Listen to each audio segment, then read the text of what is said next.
가뭄을 통과하는 지혜라는 제목으로 말씀을 나누겠습니다. 함께 읽으신 열왕기상 또 하는 왕들의 기록입니다.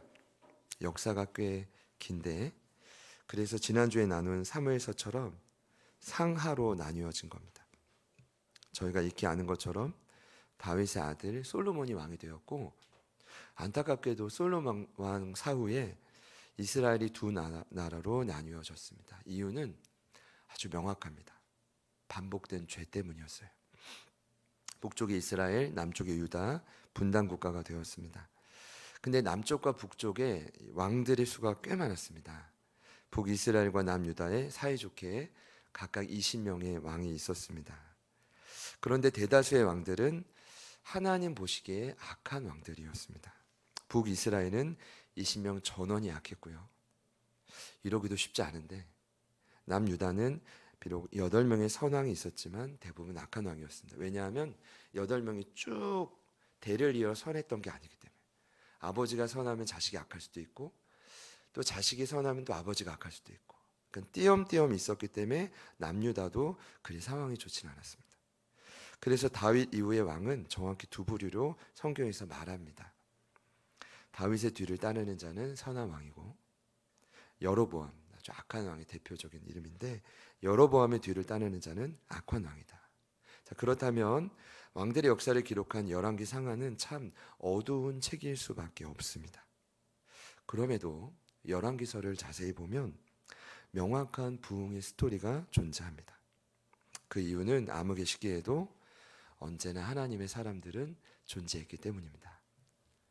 그 주인공이 바로 엘리야 선지자입니다. 열왕기 상하에 나오는 하나님의 사람을 대라, 물론 많지만 가장 대표적인 인물이 엘리야와 그의 제자인 엘리사입니다. 엘리야가 열왕기상 18장에서 싸운, 오늘 읽은 말씀이 17장이고 그 다음 장 18장인데 싸운 바알과 아세라 선지자와의 850대 1의 승리는 엄청난 사건이었습니다.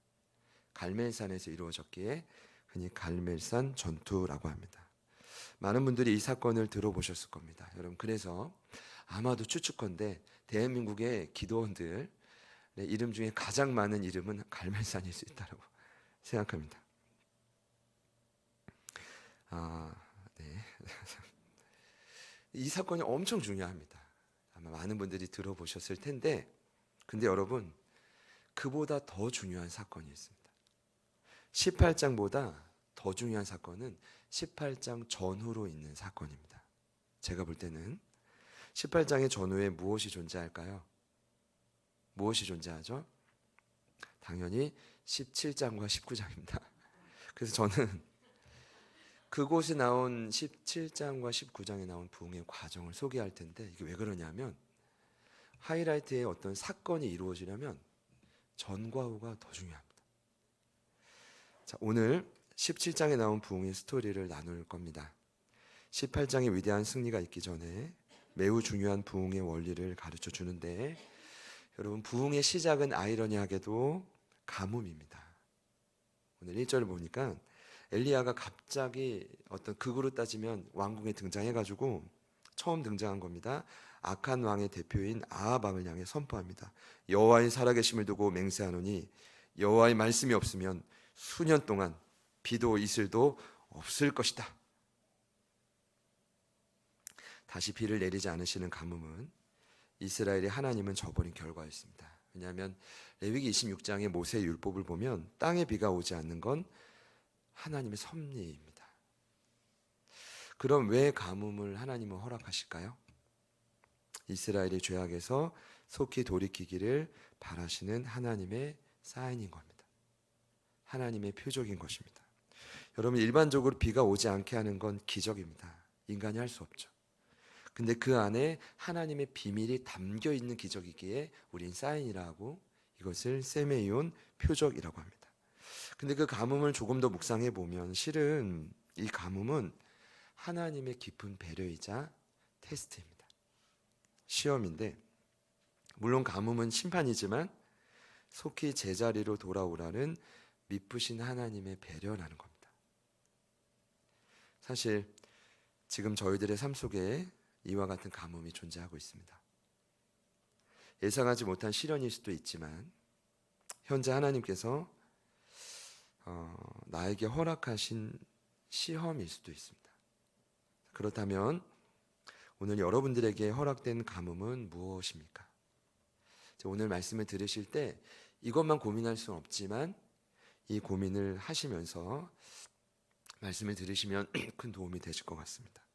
결국 17장에 나온 부흥의 원리는 결론적으로 말씀드리면 다름 아닌 가뭄을 통과하는 지혜입니다.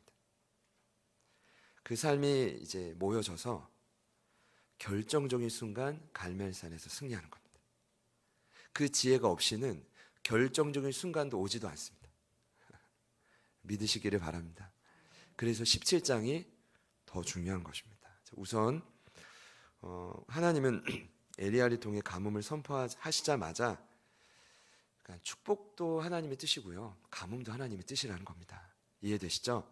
자, 두 번째 장면이 나오는데 그를 갑자기 그린 시냇가에 의도적으로 숨깁니다. 이 내용이 오늘 2절부터 7절 말씀에 나오는데 17장을 좀 이렇게 극으로 따져봤을 때 두 번째 장면이 될 겁니다. 가뭄이 온 땅에 극심해질 때까지 말씀의 통로인 엘리야를 감추신 겁니다. 왜 그러셨을까요? 일단 엘리야는 선지자입니다. 선지자를 히브리어로 나비라고 하는데 나비의 사명은 하나님께서 말씀하시는 그대로 전달하는 자입니다. 첨삭이 절대로 안 됩니다. 있는 그대로 전달하는 자입니다. 물론 당시 이스라엘이 들으려고도 하지 않았겠지만 철저히 그를 감추신 이유는 제가 볼 땐 말씀의 희귀성을 극대화하기 위함입니다. 무슨 말이냐면 당시 이스라엘은 아무리 이야기를 해도 안 들어요. 이거는 잘해요. 형식은 남아있으니까 아 그렇구나 까진 되는데 하나님의 뜻대로는 살진 않아요. 그래서 하나님이 17장부터 전략을 바꾸신 겁니다.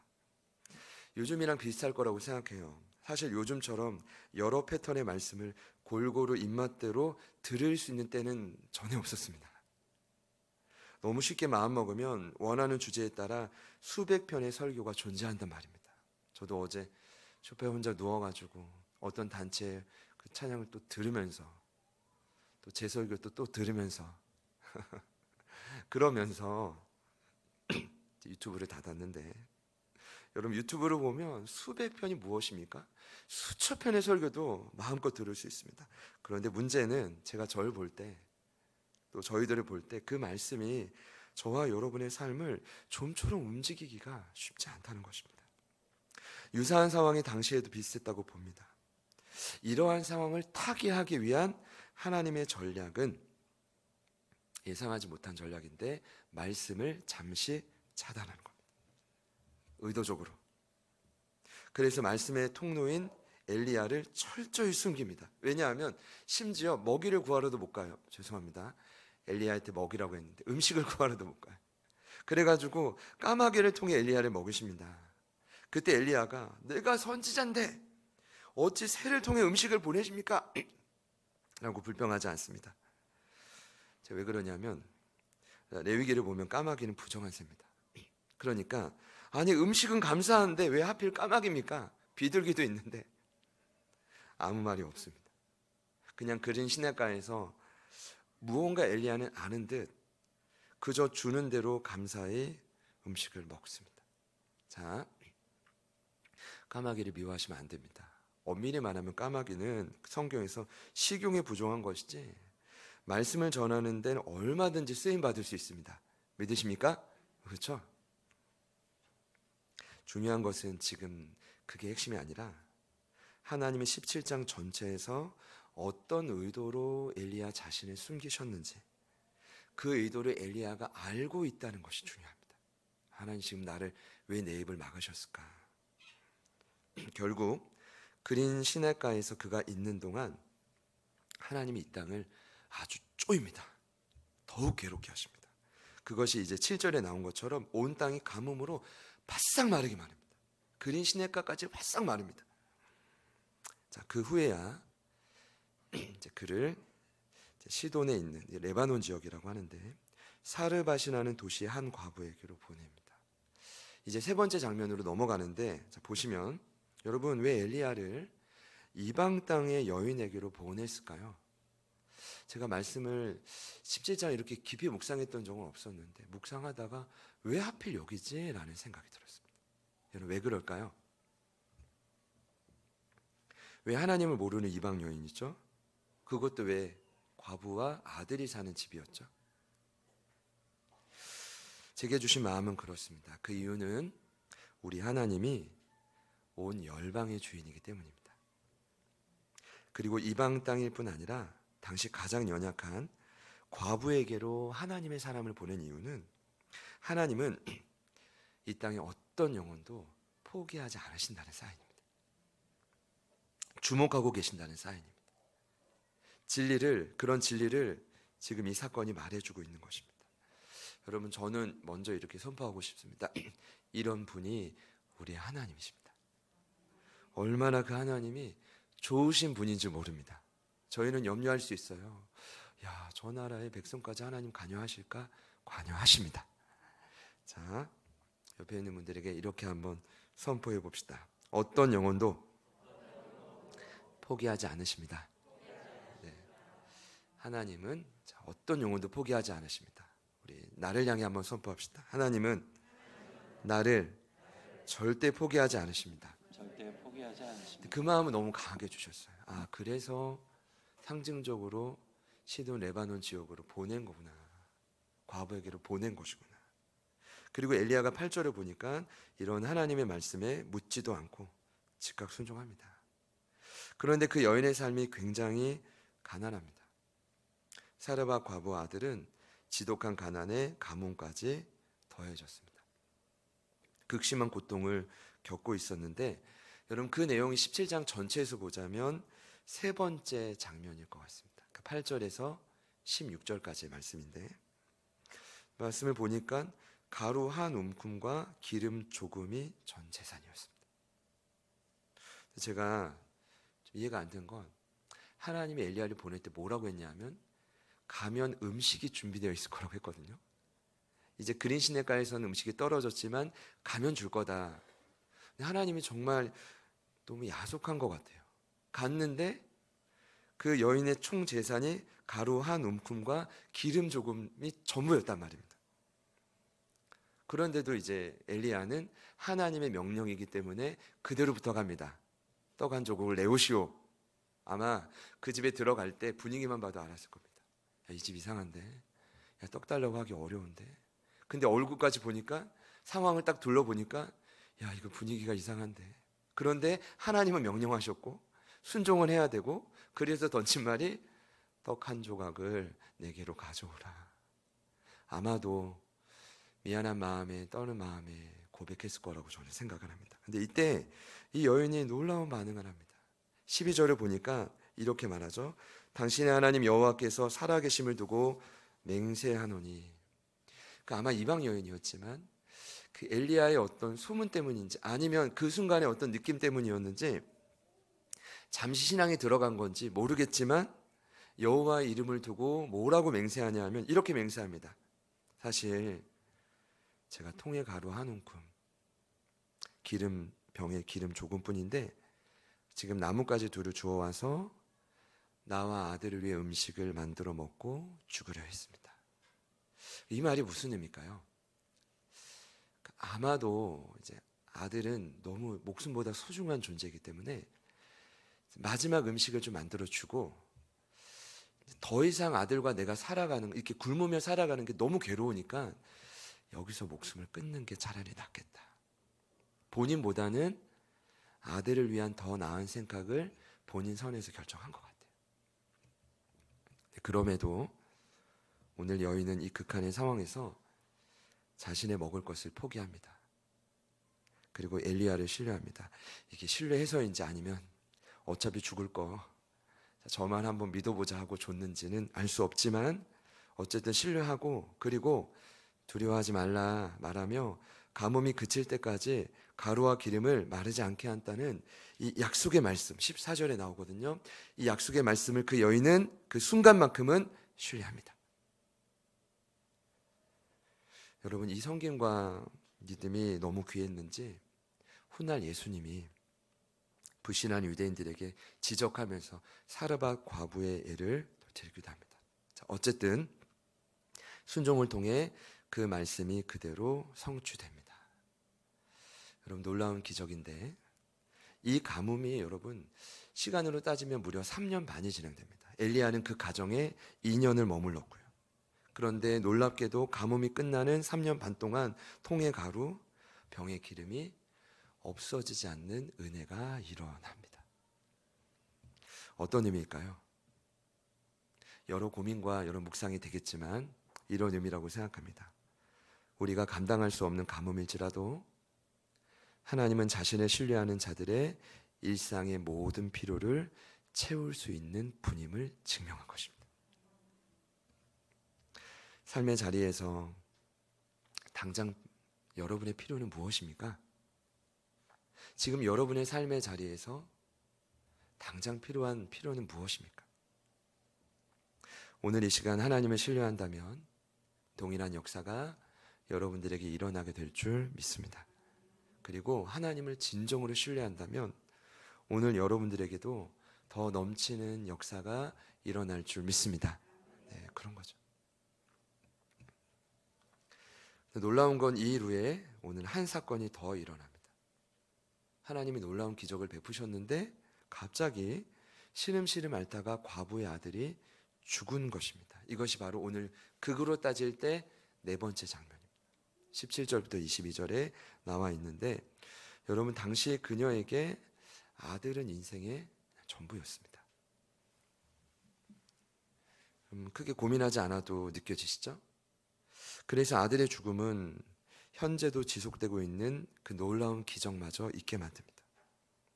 여인은 그 순간만큼은 도리어 하나님과 엘리야를 크게 원망합니다. 이해가 되실 텐데 오늘 17절과 18절 말씀이 나와 있습니다. 우리 이 구절은 같이 한 번 더 읽어보시죠. 시작. 일 후에 그 집주인이 되는 여인의 아들이 병들어 증세가 심히 위중하다가 숨이 끊어진지라. 여인이 엘리야에게 이르되 하나님의 사람이여, 당신이 나와 더불어 무슨 상관이 있기로 내 죄를 생각나게 하고 또 내 아들을 죽게 하려고 내게 오셨나이까. 아멘. 왜 갑자기 이렇게 변했을까라고 어느 정도 예상은 되지만 이 말이 무엇일까를 고민해 보면 여러분, 어쩌면 이런 모습이 사람이거든요. 그러니까 이 반응을 보고 2년 가까이 머물고 있던 엘리야가 제 생각에는 마음이 좀 상했을 것 같아요. 아니, 살게 해줬더니 이 아픔이 왔다고 나를 원망해?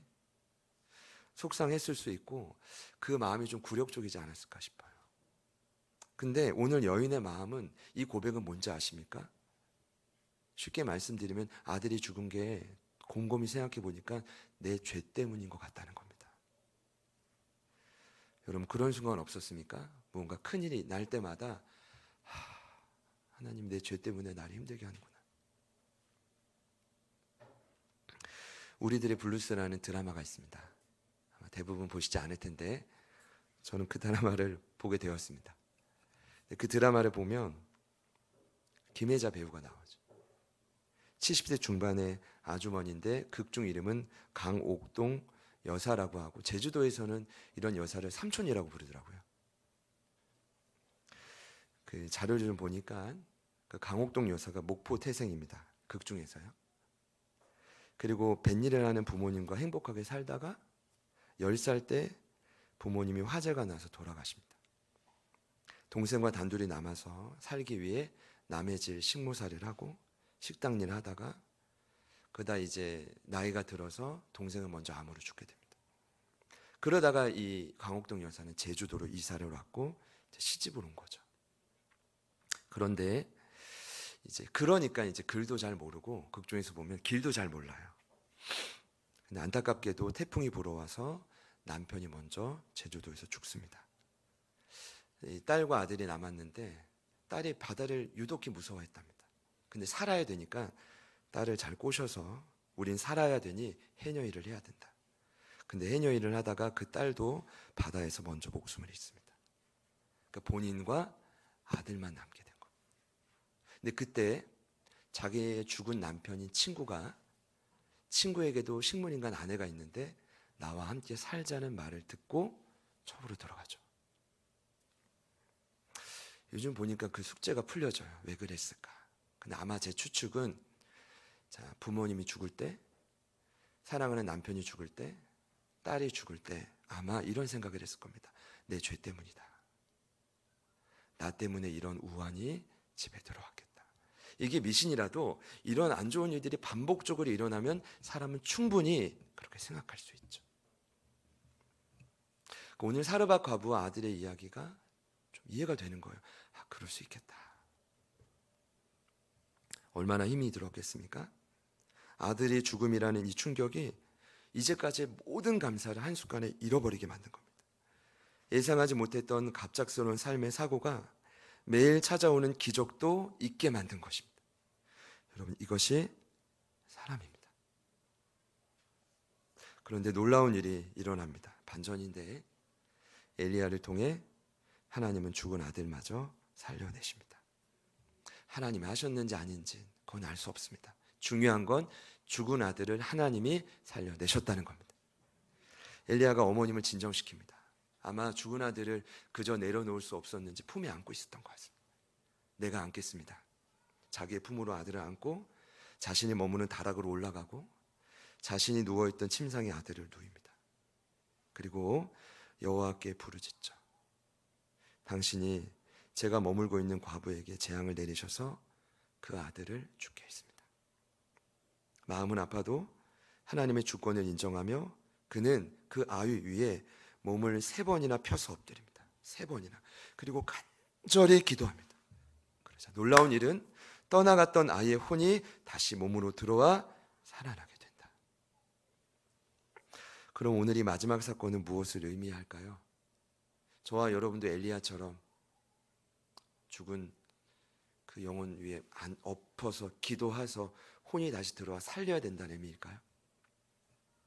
그럴 수도 있습니다. 그러나 오늘 사르밧 과부 아들은 굉장히 대표성을 띠고 상징적 의미가 있는데 이런 의미일 것 같습니다. 여인에게 가장 소중한 것은 음식보다 아들입니다. 그 여인에게 가장 소중한 것은 자기가 연명하는 것보다 아들이 행복한 것입니다. 그래서 아들은 이런 결론이 나옵니다. 바로 저와 여러분의 삶에서 가장 소중한 무언가입니다. 결국 하나님은 극심한 가뭄 속에서도 가장 소중한 삶의 영역을 끝내 지켜내신다. 이해되십니까? 하나님은 일상의 모든 필요를 채우실 뿐 아니라 결국 돌아보면 가장 소중한 것을 하나님은 살려주셨다는 겁니다. 좋으신 하나님이십니다. 참 선하신 하나님이십니다. 이때 여인이 이런 고백을 합니다. 놀라운 고백인데 우리 24절 말씀, 이번 주 암송 구절입니다. 우리 같이 한번 함께 읽겠습니다. 시작. 여인이 엘리야에게 이르되 내가 이제야 당신은 하나님의 사람이시오 당신의 입에 있는 여호와의 말씀이 진실한 줄 아노라 하니라. 아멘. 여러분, 이 고백이 뭘까요? 부흥한 자의 고백입니다. 여기 알았다라는 단어, 히브리어 야다는 지식적으로뿐 아니라 삶으로 그 말씀을 체험했다. 그렇다면 그가 체험한 하나님의 말씀, 이제야 알게 된 진실한 말씀은 어떤 말씀일까요? 제가 말씀을 맺을 텐데 아마도 이런 고백일 거라고 저는 생각합니다. 이제 가장 중요합니다. 실은 17장에 등장한 서로 다른 네 장면, 제가 자꾸 씬이 있다고 했는데 장면마다 공통점이 한 가지 있습니다. 자, 네 장면을 정리해 보면 1절에 엘리야가 갑자기 등장해 아합 왕에게 선포했던 왕궁이 등장했고, 두 번째는 엘리야를 그린 시냇가에 숨길 때 그 그린 시냇가가 등장했습니다. 세 번째는 사르밧 과부를 만나서 떡을 먹고 기적을 보여줄 때 아마도 그 가정의 거실쯤이 아닐까. 네 번째 장면은 죽은 아들을 살릴 때는 엘리야가 머물던 다락방입니다. 근데 이 네 장면의 공통점은 무엇일까요? 장면을 자세히 보니 모든 장면마다 동일하게 기록된 말씀이 있었습니다. 바로 여호와의 말씀이 그에게 임했다. 2절에도 8절에도 16절에도 마지막 24절에 물론 이 고백은 여인이 한 거지만 결국 여호와의 말씀이 임했다, 진실한 줄 알았다, 이제 알았다.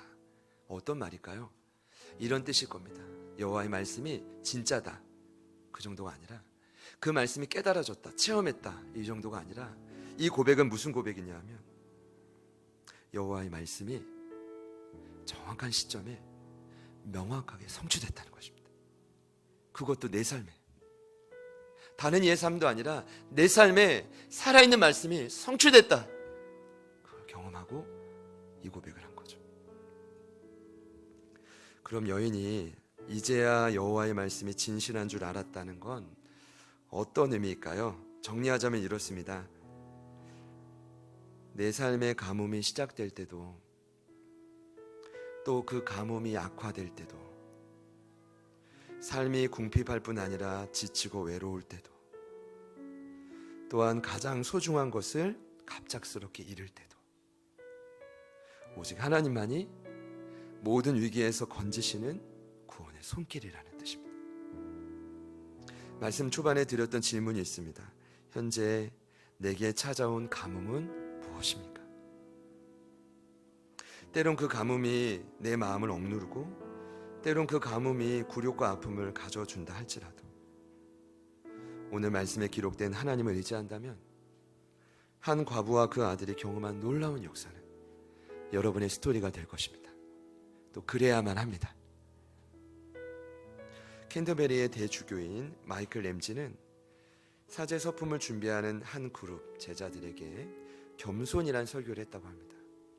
근데 그 자료 중에 이런 조언을 했대요. 들어보시죠. 굴욕을 받아들일 준비를 하십시오. 마음의 심각한 상처를 받을 수 있지만 여러분을 겸손하게 해줄 것입니다. 사소한 굴욕이 있을 수 있습니다. 그것을 받아들이십시오. 좀 더 심한 굴욕이 있을 수도 있습니다. 그리고 이 모든 것이 자기를 낮추사 십자가에 못 박히기까지 하신 우리 주님께 좀 더 가까워지는 기회가 될 것입니다. 그럼 어떤 의도인지 아시겠죠? 영적 거정인 존 스토트는 그의 제자도라는 책에서 그 88세에 기록했거든요. 제자도를 이렇게 정리합니다. 제자도란 하나님의 영광에 관심을 갖고 그분의 자비에 더욱 의존하는 것이다. 그러니까 이런 거예요. 신앙의 연륜이 더해지면 더해질수록, 성장하면 성장할수록 어떤 특징이 있냐 하면 하나님의 영광을 더 사모하고, 없으면 못 사니까요. 그리고 하나님의 한없는 자비를 더욱 의존할 수밖에 없다. 그것이 성숙한 자의 삶이라는 것입니다. 사랑하는 여러분, 저희가 만난 가뭄이 어떤 시련이든 그 가뭄이 하나님께로 더 가까이 인도한다면 그것으로 족한 것 아니겠습니까? 근데 오늘 말씀은 분명히 말합니다. 갈멜살 전투가 중요한 게 아니라 그 이전에 이미 사르밧 과부의 마음과 삶과 그 아들의 죽음까지도 하나님은 간섭하셨다는 것. 저는 믿습니다. 어떤 가뭄을 만났는지 알 수 없지만 가뭄을 통과하고 있는 여러분들의 삶에 분명히 동일한 역사가 일어나게 될 것입니다. 신뢰하십시오. 이 말씀을 선포하십시오. 선포하는 곳마다 동일한 역사가 일어날 것입니다. 마지막으로 고린도전서 10장 13절 말씀을 읽겠습니다. 사람이 감당한 시험 밖에는 너희가 당한 것이 없나니 오직 하나님은 미쁘사 너희가 감당하지 못할 시험 당함을 허락지 아니하시고 시험 당할 즈음에 또한 피할 길을 내사 내가 너희로 능히 감당하게 하시느니라. 할렐루야. 오늘이 그 날이 될 것입니다. 믿음으로 우리 옆에 있는 분들께 이렇게 한번 사랑 인사합시다. 인사할까요? 가뭄을 잘 통과합시다. 잘 통과합시다. 한 번 더 인사합시다. 하나님만을 의지하면 잘 통과할 겁니다. 잘 통과할 겁니다. 믿으시죠? 가뭄을 생각합시다. 통과할 것을 기대하는 마음으로 우리 같이 찬양하도록 하겠습니다.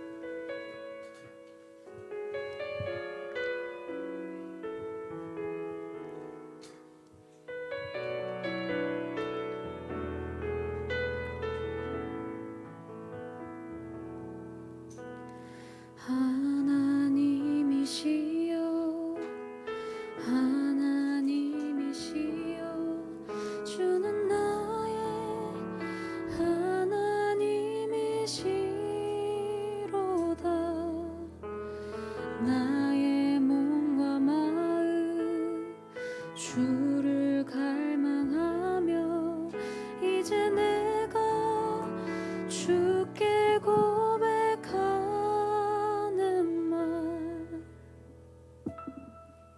여호와는 나의 힘이요 여호와는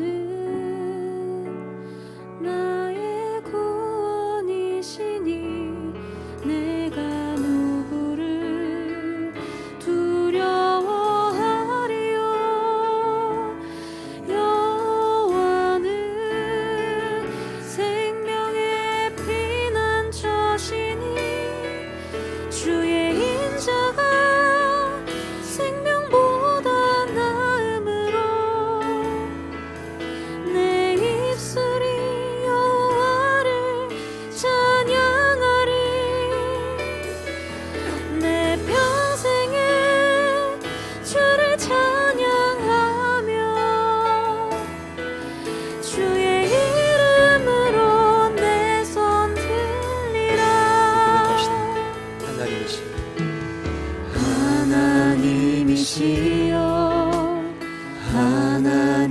하나님이시여 주는 나의 하나님이시로다 나의 몸과 마음 주를 갈망하며 이제 내가 주께 고백하는 말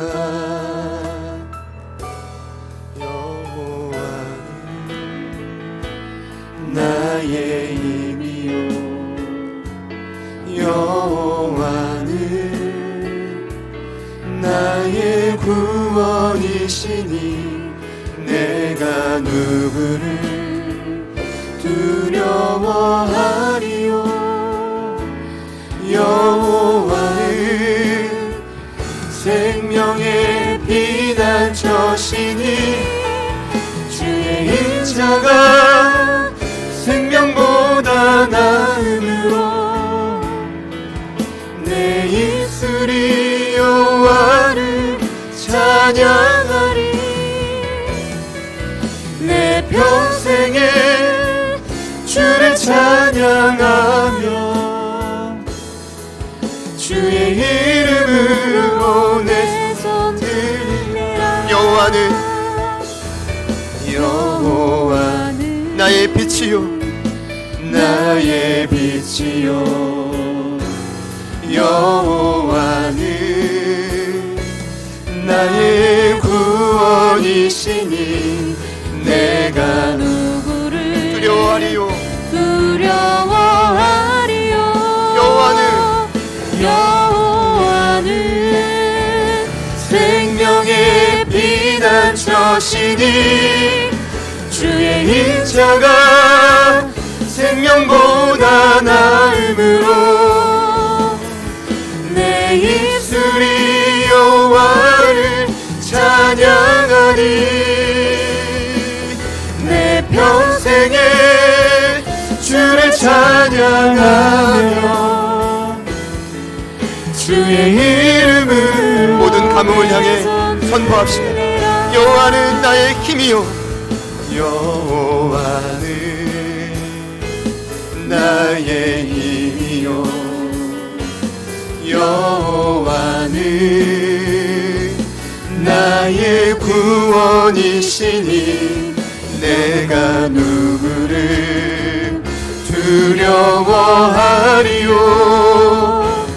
여호와는 생명의 피난처시니 주의 인자가 생명보다 나음으로 내 입술이 여호와를 찬양하니 내 평생에 주를 찬양하며 주의 이름으로 내 주의 인자가 생명보다 나음으로 내 입술이 여호와를 찬양하리. 내 평생에 주를 찬양하며 주의 이름으로 내 손 들리라. 우리의 삶의 어떤 가뭄도 주님의 한없는 인자보다 더할 수 없습니다. 그 인자가 훨씬 더 강력합니다. 우리의 병에 때로는 가루가 줄어들고 기름이 떨어질지라도 예상하지 못했던 크나큰 고난이 갑작스럽게 찾아올지라도 여호와는 사르밧 과부와 아들과 함께했던 것처럼 그 땅을 품으셨던 것처럼 오늘 우리와 동일하게 함께 하시는 줄 믿습니다. 그 하나님을 신뢰한다면 우리의 삶의 가뭄을 향해 함께 선포합시다. 하나님, 나도 여인과 같은 고백을 하게 하여 주십시오. 내가 이제야 여호와의 말씀이 진실한 줄 깨달았습니다. 내가 이제야 당신이 하나님의 사람인 줄 알았습니다. 오늘 이 17장의 부흥의 고백이 우리 공동체의 고백이 이미 되게 하여 주십시오. 이미 그렇게 하신 줄 믿습니다. 그렇게 행하실 주님을 기대하는 마음으로 우리 다 같이 주님 이름 부르시고 간절히 한번 기도합시다. 주님,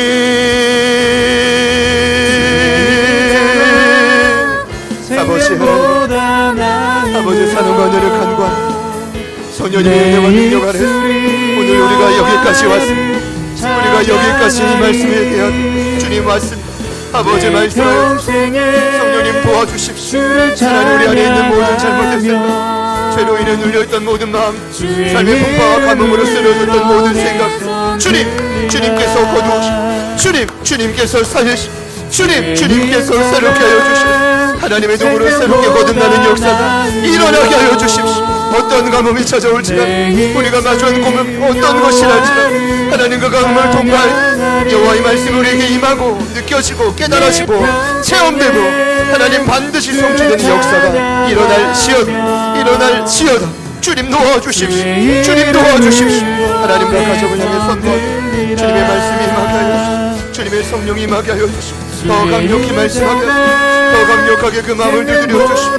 주님의 인자와 능력이 임하게 하여 주십시오. 주님 도와주십시오. 주님 역사하여 주십시오. 하나님의 도우심을 기대하며 하나님의 역사를 기대하며 우리의 삶에 이루신 놀랍고 놀라운 그 놀랍고 신비로운 그 역사 주님 앞에 간구하며 나아가 성령 하나님 도와주십시오. 성령 하나님 일하여 주십시오. 아버지 하나님 도와주십시오. 성령님 간구합니다. 주님 도와주십시오.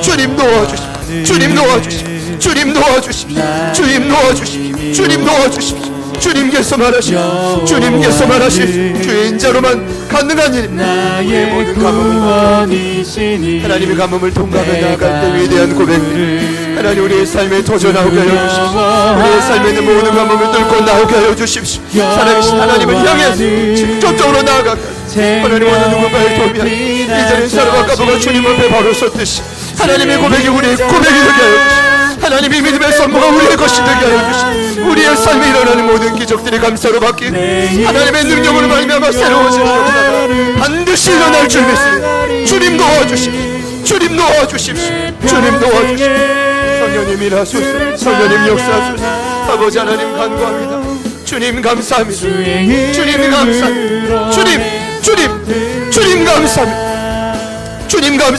성령님 감사. 아버지 하나님 감사. 생명보다 나음으로 내 입술이 여호와를 찬양하리. 내 평생에 주를 찬양하며 주의 이름을 우리 마지막으로 선포합시다. 여호와는 나의 빛이요 여호와는 나의 빛이요 여호와는 우리의 구원이십니다. 우리 구원이시니 내가 누구를 두려워하리요. 여호와는 생명의 피난처시니 주의 인자가 생명보다 나음으로 내 입술이 여호와를 찬양하리. 내 평생에 주를 찬양하며 주의 이름으로 한 번 더 선포합시다. 주의 인자가 생명보다 나음으로 내 입술이 여호와를 찬양하리. 내 평생에 주를 찬양하며 주의 이름으로 내 손 들라.